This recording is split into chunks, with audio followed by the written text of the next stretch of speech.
Hello guys, in this video I am going to show you how to set the region in the Trip.com application.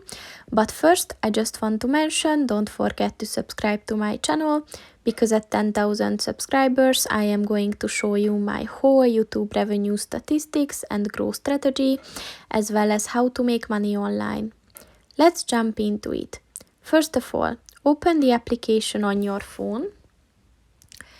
And then click on the account button at the bottom of the page on the right. And then click on the settings button at the top of the page on the right.